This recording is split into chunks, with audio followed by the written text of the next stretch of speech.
this is Kevin here. Welcome to another one of my videos, and today's video is going to be a little bit different and it will be very opinion based, so take it as you can, of course. Today I want to talk about what type of pianos you should get and what type of pianos you should avoid getting. And I got the inspiration for this specific video after last week I was teaching and a few of my students' parents were asking me this question.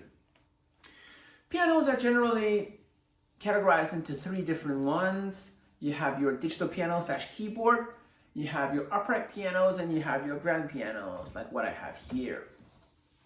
Let's get straight into it. I'll first of all talk about the types of pianos or keyboards you should avoid.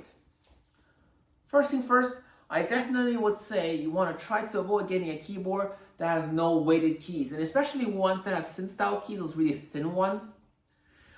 If you ever have an acoustic piano like what I have here, you'll always have the actions at the piano and you'll have weighted keys. Kind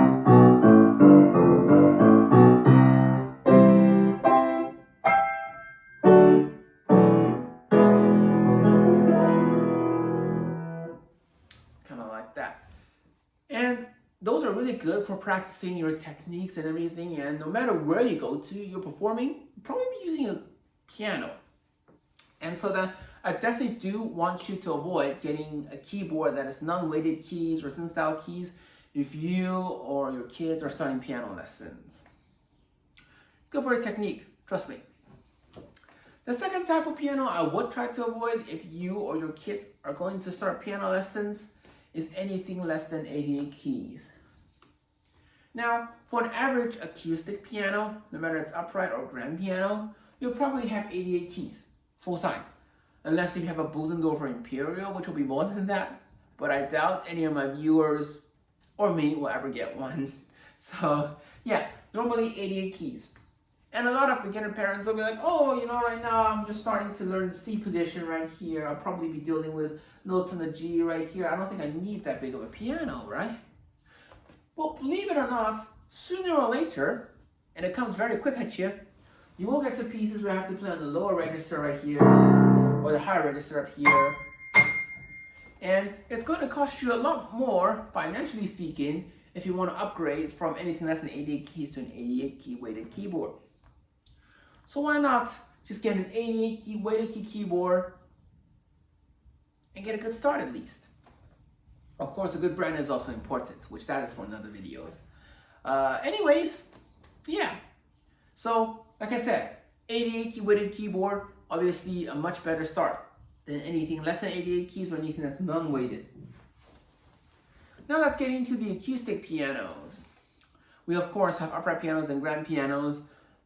Those tend to get a lot pricier, starting from the thousands to the 10-20,000s to maybe even some pianos get up to 100,000 or more, depending on the brand of it. And one type of acoustic pianos I probably wouldn't recommend from my experiences and my friends talking about it, console and spinet pianos. Those type of pianos, they tend to get not so good of an action because of its smaller size, and they were pretty popular back then. So fitting houses are smaller, still acoustic pianos. But if you're seriously starting music lessons, I would say try to avoid this.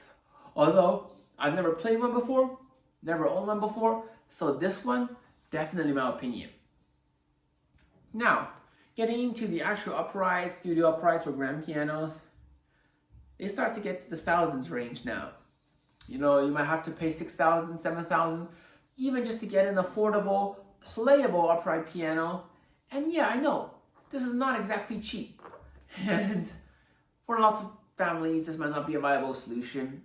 But I would say, for anybody seriously thinking of playing piano for a very long time, not only just doing lessons for a few years, but they want to keep playing classical music, jazz, whatnot, upright pianos, definitely for you.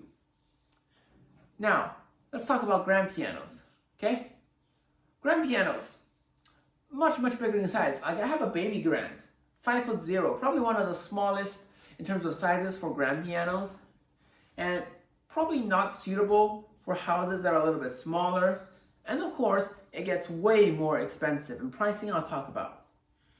For me, to sum it up, baby grand pianos mainly just for people who are serious musicians who wants to go to music fields in the future. I would say, yeah, for sure, get one.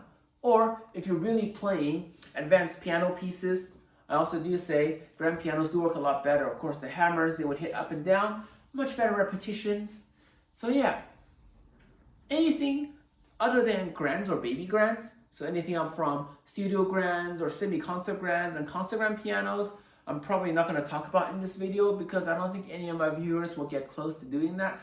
Usually these are for performing venues and recording studios. So yeah, I hope you've enjoyed this little short video about my opinion on which pianos to get, which pianos not to get, and what type of pianos would suit you. Please subscribe to this channel and to visit KQ Pianos for more other things, and I'll see you in the next video.